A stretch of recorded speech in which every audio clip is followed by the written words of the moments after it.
Hello friends, how are you. कैसे हैं आप सभी। आशा करते हैं आप बहुत अच्छे हैं। ठीक है, वेलकम टू प्रोफेसर कुमार सॉन्ट, my YouTube channel accounts boss. ये मेरा टोटल वीडियो नंबर 71 है मेरे यूट्यूब चैनल अकाउंट्स बॉस पे। आज आपके साथ हम नई चैप्टर शुरू करेंगे जिसका नाम है बच्चे change in profit sharing ratio. आज उसका लेक्चर नंबर 1 होगा। ठीक है बच्चे, टॉपिक है reconstitution of A partnership form. ठीक है बच्चे, मैं अभी अभी 2 चैप्टर आपके साथ खत्म किया हूं। एक तो बच्चे आपके साथ मैंने नॉन प्रॉफिट ऑर्गेनाइजेशन खत्म किया, कंप्लीट किया पूरे लेक्चर्स को। उसके बाद मैंने फंडामेंटल ऑफ पार्टनरशिप यानी ये बोल सकते हैं बेसिक्स ऑफ पार्टनरशिप मैंने खत्म किया था। बेसिक्स ऑफ पार्टनरशिप अकाउंटिंग, जिसको आप फंडामेंटल ऑफ पार्टनरशिप फॉर्म के नाम से जानते हैं। मैं ये 2 चैप्टर आपको बहुत ही अच्छे से, इसके बहुत सारे questions, important question, DK Goyal TS Goyal दोनों के क्वेश्चंस को मैंने पढ़ाया था, उसके कॉन्सेप्ट को लिखवाया था। आशा करते हैं आप उन दोनों चैप्टर को अच्छे से समझ चुके हैं। अगर कोई मेरे भाई बंधु ये चैप्टर्स नहीं पढ़े हैं तो प्लीज पहले वो नॉन प्रॉफिट ऑर्गेनाइजेशन अगर छोड़ भी देते हैं, बाद में पढ़ें तो बेसिक्स ऑफ पार्टनरशिप जरूर पढ़ लें। क्योंकि जब तक आप बेसिक्स ऑफ पार्टनरशिप नहीं पढ़ेंगे तो मेरा पार्टनरशिप का जो टॉपिक चल रहा है वो थोड़ा कम समझ में आएगा। कुछ बेसिक बात आपको जानना ही चाहिए पार्टनरशिप का, तब बात बनेगी। मेरे भाई बंधु, आप प्लीज बेसिक्स ऑफ पार्टनरशिप जरूर देखेंगे। मैंने आपको पिछले लेक्चर में, जो मेरा लास्ट लेक्चर था बेसिक्स ऑफ पार्टनरशिप का, फंडामेंटल का, उसमें मैं आपको बताया था कि नए चैप्टर का मैं आगाज करने वाला हूं, स्टार्ट करने वाला हूं, जिसका नाम होगा change in profit sharing ratio. तो बच्चे, ये चैप्टर जरा कॉन्सेप्ट बिल्डिंग चैप्टर है। इस चैप्टर को आप अगर अच्छे से पढ़ते हैं तो आगे का 3 चैप्टर जो है, जैसे कि एडमिशन, रिटायरमेंट, डेथ, ये आपका अपना हो जाएगा। मतलब आपको बता दें, change in profit sharing ratio, admission of a new partner, retirement of an existing partner, death of A partner, ये जो 4 टॉपिक आपने हमारे मुंह से अभी अभी सुना, ये चारों टॉपिक की बेसिक चीजें सेम है। चारों में सेम ही फॉलो होता है। यानी कि अभी से जो टॉपिक हम शुरू करने वाले हैं, बातें शुरू करने वाले हैं, वो चारों चैप्टर पे लागू होगा। उसके 80% हर बात सेम होंगे। 20% चूंकि टॉपिक अलग है तो थोड़ा बहुत कैलकुलेशन या थोड़ा बहुत कॉन्सेप्ट इधर उधर होगा, लेकिन 80% बातें वहां पे सेम होगा। ठीक है बच्चे, तो इसलिए आप इस चैप्टर को बहुत ही अच्छे से, बहुत ही प्यार से समझेंगे। और मैं भी कोशिश करूंगा कि आपको हर वो बात बता दे जिससे कि आपको इस चैप्टर में कोई कठिनाई ना हो, या आगे की कोई चैप्टर में आपको कोई भी कठिनाई ना हो। ठीक है बच्चे, तो आइए हम लोग थोड़ा बातें करते हैं इस चैप्टर के बारे में। ये मीनिंग है, हम बताते हैं रिकॉन्स्टिट्यूशन ऑफ पार्टनरशिप फॉर्म का मतलब क्या होता है। बच्चे आइए मैं आपको जरा बताऊं। ये मेरा रफ पेज है, आप समझ लीजिए, ब्लैक बोर्ड है मेरा। मैं बता रहा हूं, मान लेते हैं ए और बी 2 पार्टनर हैं। ठीक है, ए और बी 2 पार्टनर हैं जिनकी प्रॉफिट शेयरिंग रेशियो 3:2 है। जिसकी प्रॉफिट शेयरिंग रेशियो, मैं लिख रहा हूं शॉर्ट में, प्रॉफिट शेयरिंग रेशियो 3:2 है। ठीक है, ये चाहते हैं कि अपने एग्रीमेंट को चेंज करें। किस कारण से चेंज करेंगे हम वो नहीं चर्चा कर रहे, बस हम ये कह रहे हैं कि अपने एग्रीमेंट को चेंज करें किसी भी कारण से। जब अपने एग्रीमेंट को चेंज करेंगे मतलब कि चेंजमेंट इन डीड करेंगे। मतलब कि चेंजमेंट होगा कहां पे, डिड में, डिड किसको बोलते हैं? पार्टनरशिप एग्रीमेंट को। मैंने आपको जब ये चैप्टर पढ़ाया था तो आपको एक बात बताया था। मैं क्या बताया था बच्चे? कि जो पार्टनरशिप चैप्टर है, पार्टनरशिप टॉपिक है, ठीक है बच्चे, उसमें मैंने आपको पहला दिन आपको एक डिफिनीशन पढ़ाया था। जरा मैं उस डिफिनीशन को याद करवा दूं, आपको फिर से रिवाइज करवा दूं कि जो पार्टनरशिप है ना बच्चे, partnership is the relation between persons who have agreed to share the profits of a business, carried on by all, or any of them acting for all। यह डिफिनीशन पार्टनरशिप एक्ट 1932 सेक्शन 4 में बोली गई है। Section 4 में बताई गई है कि पार्टनरशिप एक रिलेशनशिप है दो पर्सन्स के बीच में, मिनिमम 2 पर्सन, मैक्सिमम 50%। हमने पढ़ा था, रूल वगैरह पढ़ लिया था, उसे आप फर्स्ट लेक्चर में जाके देख सकते हैं फंडामेंटल के। मुझे वो बताना नहीं है, मुझे वो बताना है कि यहाँ पे जो बातें होती है दो पार्टनर्स के बीच में, वो एक एग्रीमेंट के तहत होती है। जो भी बातें दो पार्टनर्स के बीच में होती है, और ये और भी हमारा जो पार्टनर है, उनमें जो भी बातें होती है वो एक एग्रीमेंट की तहत होती है। क्योंकि पार्टनरशिप एक्ट 1932 के सेक्शन 4 में ये बातें बताई गई है कि पार्टनरशिप का जो रिलेशन है वो कुछ एग्रीमेंट के बाद ही बनता है, मतलब क्लियर बात है कि partnership agreement defines the terms of relationship among the partners. Partnership का जो एग्रीमेंट है वो डिफाइन करता है ए और बी के बीच के रिलेशनशिप को। ए और बी अगर दो पार्टनर है तो उनके बीच के रिलेशनशिप को बताता है। कौन बताता है उसके रिलेशनशिप को? भाई डिड बताता है। ये जो डिड है वो बताता है पार्टनरशिप डिड, क्योंकि ये तो डिफिनीशन में ही बोला गया है। तो अगर इस डिड में कोई भी चेंजमेंट हो किसी भी कारण से, तो फॉर्म का रिकंस्ट्रक्शन हो जाता है, ऑफ द फॉर्म। अब समझ गए हैं रिकंस्ट्रक्शन ऑफ द फॉर्म क्या होता है। डिड के अनुसार हमको एग्रीमेंट चाहिए, तो एग्रीमेंट में कोई भी चेंजमेंट हो, यानी पार्टनरशिप डिड में कोई भी चेंजमेंट हो, मतलब कि दो पार्टनर्स के बीच के रिलेशनशिप में कोई भी चेंजमेंट हो, इस चेंजमेंट को रिकंस्ट्रक्शन ऑफ फॉर्म बोलते हैं, पार्टनरशिप फॉर्म बोलते हैं। ठीक है बच्चा, तो आइए थोड़ा मीनिंग पे जाने। मतलब कि reconstitution of the firm means change in the partnership agreement, मतलब change in the partnership deed. Clear बात है। अब ड्यू टू दिस, अब जब चेंजमेंट होगा तो क्या होगा कि जो पुराना एग्रीमेंट है, एग्जिस्टिंग एग्रीमेंट है, वो खत्म हो जाएगा और एक नया एग्रीमेंट इफेक्ट में आ जाएगा, फोर्स में आ जाएगा। और इससे क्या होगा, नई रिलेशनशिप बन जाएगी नई पार्टनर के बीच में। लेकिन फर्म बंद नहीं होगा, फर्म कंटिन्यू ही होगा, चलते रहेगा। फर्म का बंद नहीं होना होता है। रिकॉन्स्टिट्यूशन ऑफ पार्टनरशिप फॉर्म का मतलब ये नहीं हुआ कि फर्म बंद हो जाएगा।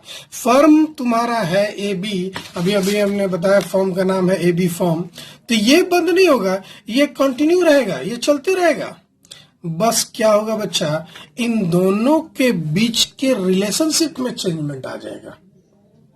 इन दोनों के बीच के रिलेशनशिप यानी इन दोनों के बीच के एग्रीमेंट में चेंजमेंट आ जाएगा। बातें समझ में आ रहा है? तो हम रिकॉन्स्टिट्यूशन ऑफ पार्टनरशिप फॉर्म का मतलब यही बता रहे हैं कि सिर्फ और सिर्फ इनके एग्रीमेंट में चेंजमेंट होना, फॉर्म बंद नहीं होगा, वो कंटिन्यू रहना। अब कुछ कारण पढ़ते हैं, किस किस कारण में फॉर्म का चेंजमेंट मतलब रिकंस्ट्रक्शन होता है। रिकंस्ट्रक्शन मतलब दोबारा से बनाया जाता है फॉर्म के बुक्स ऑफ अकाउंट को, ठीक है। अब उसमें बहुत सारी चीजें करनी पड़ती है। तो भाई कंडीशन पढ़ते हैं, किस किस सर्कमस्टांसेस में फॉर्म को दोबारा से रिकंस्ट्रक्ट करने की जरूरत होती है। सबसे पहला है change in the profit sharing ratio among the existing partner. जैसे कि मान लेते हैं अभी अभी हमने पढ़ा था ए और बी दो पार्टनर हैं जिनकी प्रॉफिट शेयरिंग रेशियो 3:2 है। ये प्रॉफिट शेयरिंग रेशियो है, ये ओल्ड प्रॉफिट शेयरिंग रेशियो है। अब ये चाहते हैं कि इनकी प्रॉफिट शेयरिंग रेशियो 1:1 हो जाए, मतलब न्यू प्रॉफिट शेयरिंग रेशियो ये बदल के 1:1 हो गया। इसी को बोलते हैं change in profit sharing ratio, मतलब प्रॉफिट शेयरिंग रेशियो में बदलाव।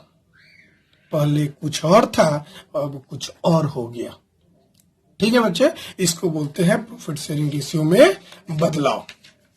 और जब प्रॉफिट शेयरिंग रेशियो में बदलाव हुआ तो समझ लो कि रिकंस्ट्रक्शन ऑफ द फॉर्म हो गया, ठीक है बच्चा। दूसरा case, admission of a new partner और पार्टनर्स। दोनों बात हमने बोला। मान लेते हैं ए और बी दो पार्टनर था। अब ए और बी मिलके डिसाइड करता है, भाई एक आदमी नहीं, दोनों पार्टनर मिलके डिसाइड करता है सी को पार्टनर बनाए या न्यू पार्टनर बनाए। जब भी हम राउंड करेंगे आज से याद रखिएगा, इसका मतलब हम बताना चाह रहे हैं आपको न्यू पार्टनर है। ये हमारे तुम्हारे बीच का कोडिंग वर्ड रहेगा। जब हम राउंड करेंगे तो समझना कि न्यू पार्टनर है। आज से कहीं भी राउंड करेंगे तो समझना न्यू पार्टनर है।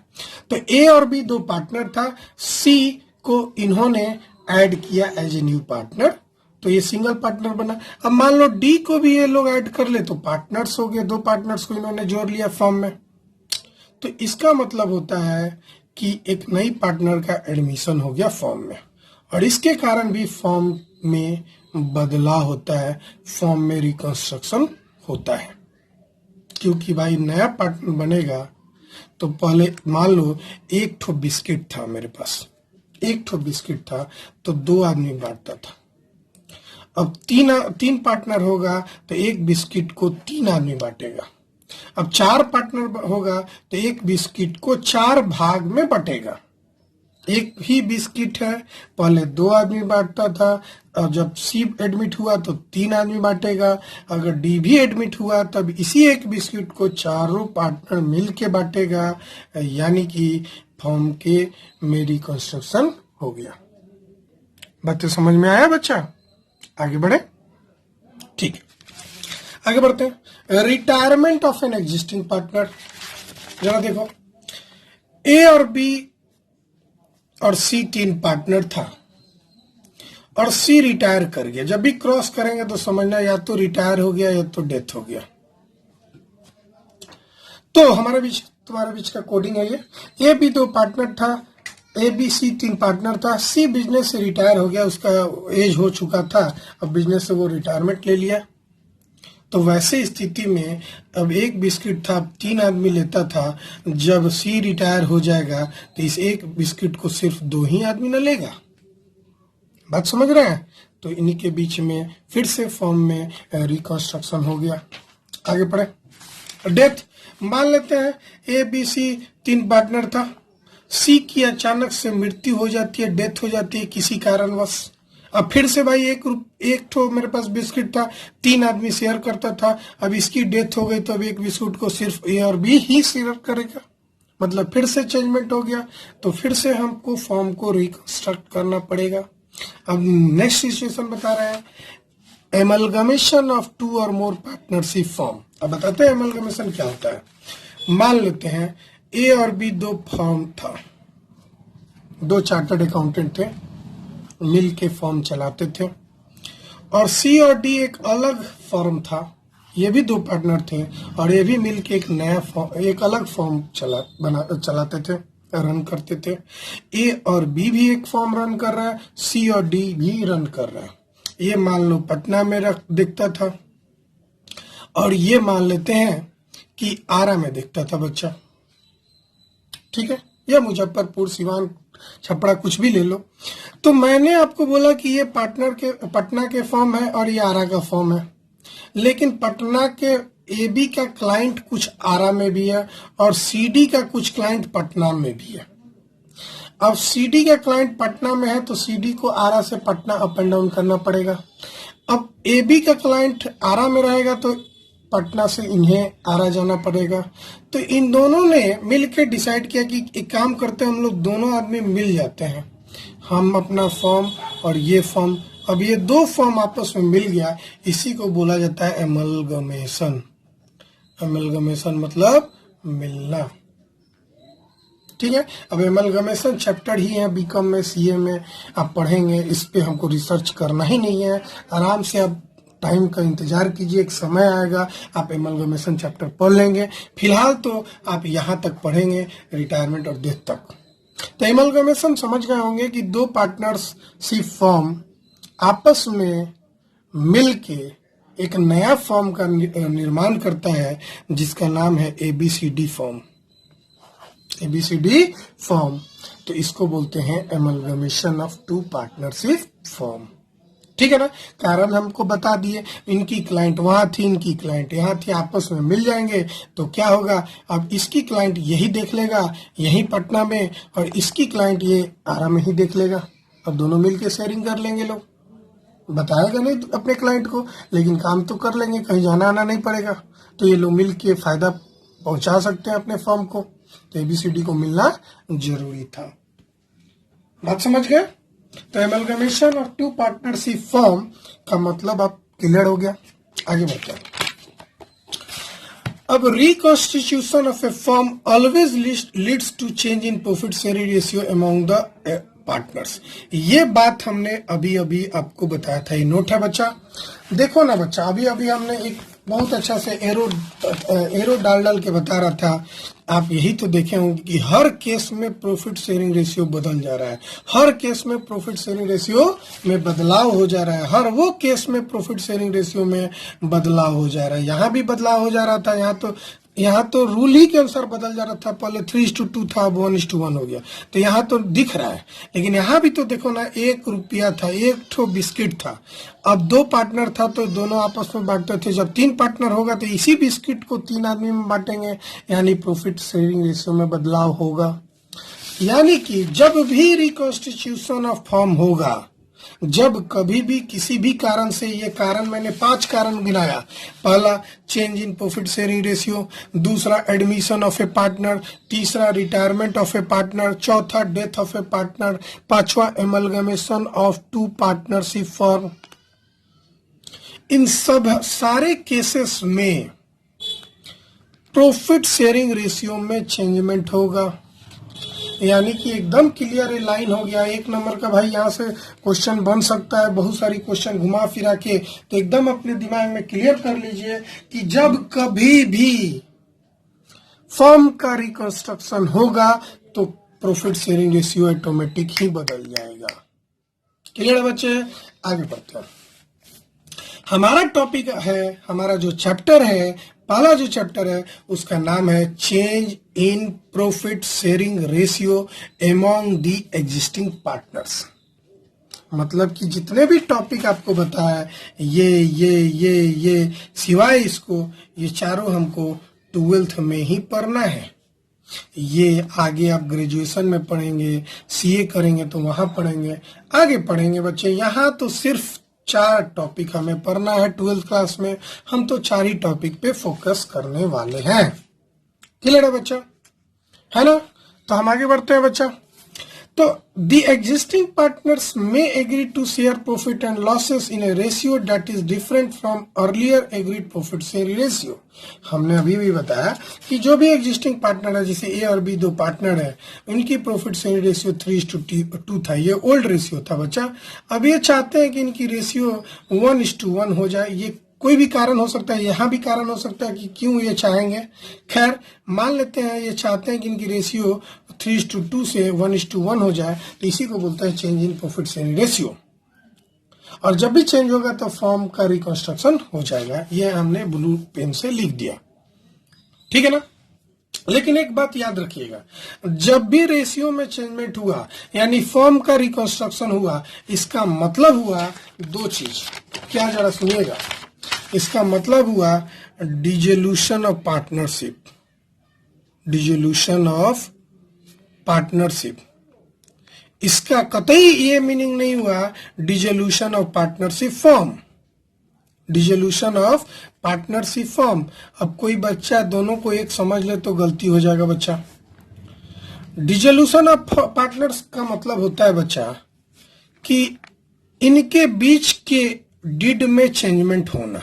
दो पार्टनर है तो इनके बीच के डिड में चेंजमेंट होना, डिड में चेंजमेंट होगा और फॉर्म कंटिन्यू होगा, फॉर्म कंटिन्यू होगा, फॉर्म बंद नहीं होगा, चलते रहेगा, केवल डिड बदल जाएगा, इनके बीच के एग्रीमेंट बदल जाएगा। उसी को बोलते हैं डिसोल्यूशन ऑफ पार्टनर्स। लेकिन डिसोल्यूशन ऑफ पार्टनरशिप फॉर्म का मतलब होता है कि दुकान हमेशा के लिए बंद हो जाना, शटर गिर जाना, फर्म क्लोज हो जाना, डिसोल्यूशन ऑफ पार्टनरशिप फॉर्म का मतलब होता है। तो डिसोल्यूशन ऑफ पार्टनरशिप फॉर्म का मतलब सीधे हो गया कि शटर गिर जाना, दुकान हमेशा के लिए बंद हो जाना।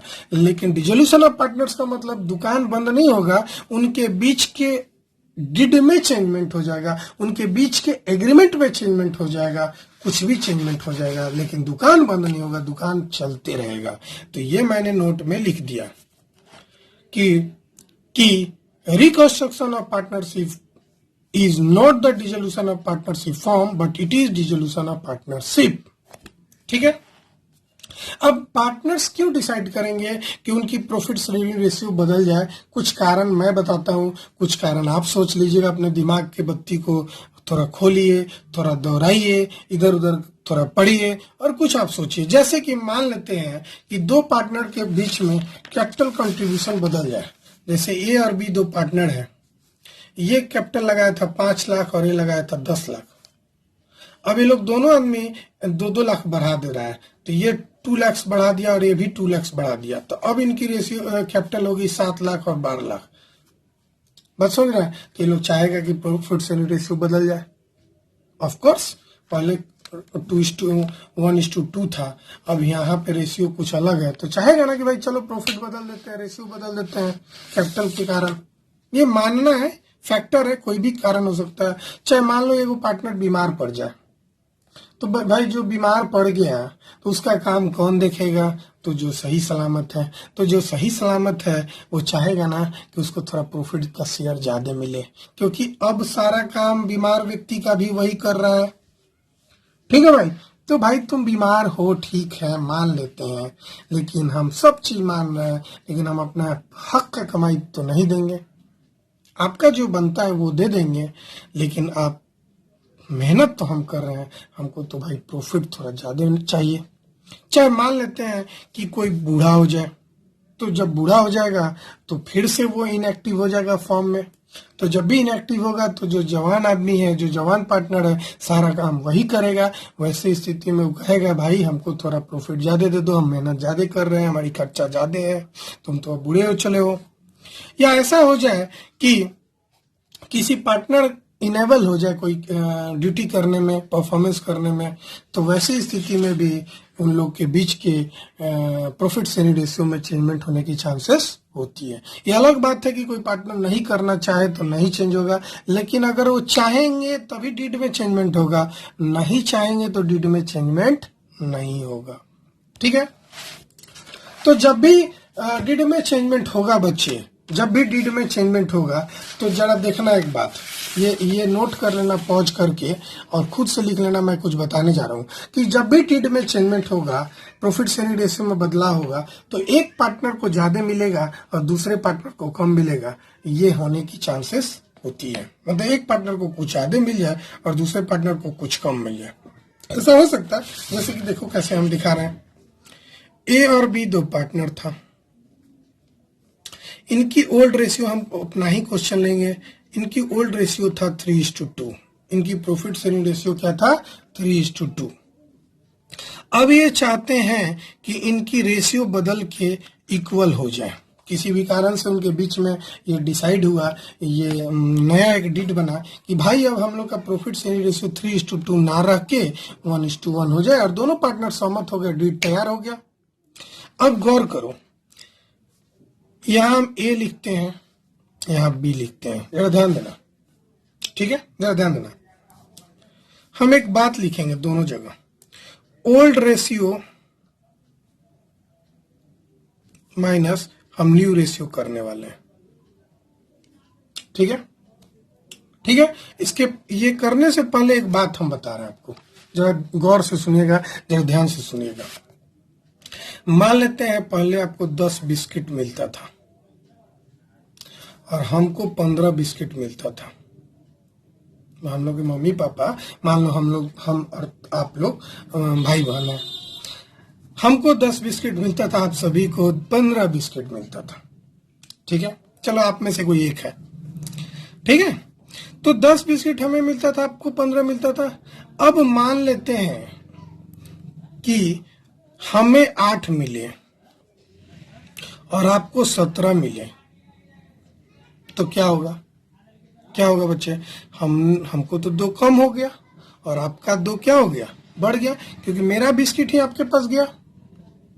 जरा ध्यान देखो, उसी तरह इस क्वेश्चन में देखो कि पहले था 3/5 ए का, अब बी का पहले था 2/5, नया है 1/2। 1/2 कैसे हुआ, 1 + 1 2 हो गया। यहां भी इसका पहले 1/2 था, मतलब ये न्यू रेशियो है बच्चा, ये ओल्ड रेशियो है, ये न्यू रेशियो है और ये ओल्ड रेशियो है। जरा घटाते हैं, एलसीएम निकालने तो आता ही होगा, एलसीएम 10 हो जाएगा, है ना, 5 2 10 एलसीएम होगा, तो ये 6 - 5 हो जाएगा बच्चा। ये अलग 2 कॉलम बना लो, और इसको बच्चा आप घटाओगे तो इसकी भी एलसीएम 10 होगा, और ये 4 - 5 हो जाएगा बच्चा। तो बच्चे इसको भी 1/10 हो रहा है और इसको भी 1/10 हो रहा है, लेकिन ये निगेटिव फिगर है, माइनस में है भाई, ये माइनस में तो आ रहा है। इसका मतलब क्या आप समझें कि ओल्ड को पहले ज्यादा मिलता था, अब कम मिल रहा है। ये old ratio minus new ratio हमने किया है, गलत लिख दिया बच्चा, अब दोनों घटा सकते हो उल्टा सीधा, लेकिन हमने अभी old ratio minus new ratio किया है, यहाँ जो लिखा है वही किया है, जरा यहाँ सुधार लेना आप, ठीक है बच्चा। तो भाई ओल्ड 3/5 तो ओल्ड था, तो पहले इसको 3/5 मिलता था, अब 1/2 मिल रहा है, इसका मतलब अब इसको कम मिल रहा है। कितना कम मिल रहा है, तो भाई 1/10 कम मिल रहा है। तो ये बंदा सेक्रीफाइस किया ना, अपना प्रॉफिट का 1/10 सेक्रीफाइस किया। तो जब एक बंदा सेक्रीफाइस करेगा ना, ऑटोमेटिक दूसरा बंदा गेन करेगा, एकदम श्योर है, 100% श्योर है कि अगर कोई एक सेक्रीफाइस करेगा तो रिमेनिंग जो है वो गेन करेंगे। देखो ना, ये गेन कर रहा है, पहले इसको मिलता था 2/5 और मिल रहा है 1/2, इससे जाहिर सी बात है कि अब ये गेन कर रहा है। अब यहाँ से भी कंपेयरिंग वाला बच्चा वाला सीख सकते हैं कि बॉक्स वाला सीखते थे ना, कौन ज्यादा है कौन कम है, तो कौन सा रेशियो ज्यादा है, यही रेशियो ज्यादा है ना। तो जब ये रेशियो ज्यादा होता है, कैसे भाई, क्रॉस मल्टीप्लाई हमने किया, 2 2 = 4 5 1 = 5, तो 5 ज्यादा है। तो जब ये ज्यादा है तो बच्चा ये गेन कर गया, न्यू वाला ज्यादा है। जब न्यू रेशियो ज्यादा हो, मतलब अब तुमको ज्यादा मिल रहा है, पहले कम मिलता था। जैसे अब 17 बिस्कुट मिल रहा है, पहले 15 मिलता था, तो तुम गेन किए। हमको पहले 10 मिलता था, अब 8 मिला, तो हम सेक्रीफाइस किए। हमारा रेशियो घटा तो हम सेक्रीफाइस किए। तुम्हारा शेयर बढ़ा तो तुम गेन किया। बात समझ में आ रहा है बच्चे। तो एक पार्टनर सेक्रीफाइस करेगा, दूसरा उसी समय गेन करेगा। क्लियर है बात, कोई दिक्कत नहीं है, आगे बढ़ते हैं। तो जब भी कोई पार्टनर सेक्रीफाइस करता है तो उनके बीच में एक तालमेल बैठाने के लिए, उनके बीच में क्या बोल सकते हैं, इक्वलिटी करने के लिए कुछ हमको एडजस्टमेंट करना पड़ता है। क्या हमको एडजस्टमेंट करना पड़ता है, तो पहला गुडविल का एडजस्टमेंट करना पड़ता है। एसेट और लायबिलिटी की फिर से रिवैल्यूएशन करनी पड़ती है। हमको रिजर्व में भी वैल्यूएशन करना पड़ता है। एक्यूमुलेटेड प्रॉफिट एंड लॉस का भी वैल्यूएशन करना पड़ता है। मतलब कुछ अलग तरीके से कैलकुलेशन करना पड़ता है। जब भी मतलब हम इनके बीच में एडजस्टमेंट करना पड़ेगा, गुडविल का एडजस्टमेंट करना पड़ेगा, एसेट लायबिलिटी का रिवैल्यूएशन का एडजस्टमेंट करना पड़ेगा, रिजर्व का एडजस्टमेंट करना होगा, एक्यूमुलेटेड प्रॉफिट और लॉस का एडजस्टमेंट करना होगा। ये सब क्या होता है हम अलग लेक्चर में जरूर बताएंगे, घबराने की जरूरत नहीं है कि गुडविल क्या है, एसेट लायबिलिटी का रिवैल्यूएशन क्या है, रिजर्व का एडजस्टमेंट क्या है, एक्यूमुलेटेड प्रॉफिट और लॉस क्या होता है और उसका एडजस्टमेंट क्या है, ये तो हम बताएंगे, घबराने की एकदम जरूरत नहीं है। मतलब जो भी एडजस्टमेंट होगा, एक बात तो क्लियर है कि चाहे वो एडमिशन ऑफ ए पार्टनर हो, चाहे रिटायरमेंट ऑफ ए पार्टनर हो, चाहे ये खुद change in profit sharing ratio वाला टॉपिक हो, सब में ये चीजें होगी, ये चीजें इनकी एडजस्टमेंट होगी। इन सारी चीजें की एडजस्टमेंट इन सारे चैप्टर्स में होंगे, चाहे वो change in profit sharing ratio का चैप्टर हो, चाहे एडमिशन का हो, चाहे रिटायरमेंट का हो। तो इसका मतलब है कि इतना चीज सिमिलर है, मतलब तीनों चैप्टर में 80% सेम बात है। मतलब तीनों चैप्टर में कोई एक जगह अगर अच्छे से पढ़ लो तो तीनों चैप्टर में बात बन जाएगी, तीनों चैप्टर में वही कॉन्सेप्ट होगा, बशर्ते कि 20% थोड़ा सा बदलाव होगा। आगे बढ़ते हैं। तो यानी कि हमको क्या क्या एडजस्टमेंट करना होता है जब प्रॉफिट शेयरिंग रेशियो में बदलाव होता है बच्चे। तो सबसे पहले हमको सेक्रीफाइसिंग रेशियो और गेनिंग रेशियो कैलकुलेट करना होता है।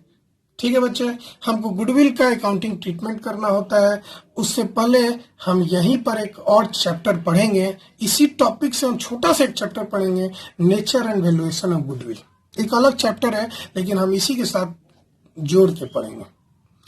क्या चैप्टर है भाई? जब हम गुडविल का अकाउंटिंग करेंगे ना, उसी समय उससे पहले हम आपको पढ़ाने वाले हैं गुडविल का नेचर और उसको कैसे वैल्यूएशन करते हैं, जरूर पढ़ाएंगे, आपको घबराने की जरूरत नहीं है। फिर हम accounting treatment of reserves and accumulated profit करते हैं, ये सारी एडजस्टमेंट हम करते हैं। एसेट और लायबिलिटी का रिवैल्यूएशन करते हैं, एसेट और लायबिलिटी का पूर्ण मूल्यांकन करते हैं। रिवैल्यूएशन का मतलब हुआ उनकी दाम निकालते हैं, नया दाम निकालते हैं। एसेट्स की वैल्यू अब मार्केट में क्या है, लायबिलिटी की वैल्यू देनदारी अब मार्केट में क्या है, नया निकालते हैं कैलकुलेट करके। फिर हम कैपिटल्स में एडजस्टमेंट करते हैं। जाहिर सी बात है, यहाँ प्रॉफिट शेयरिंग रेशियो में बदलाव हो रहा है तो उनकी कैपिटल में भी कुछ चेंजमेंट होगी।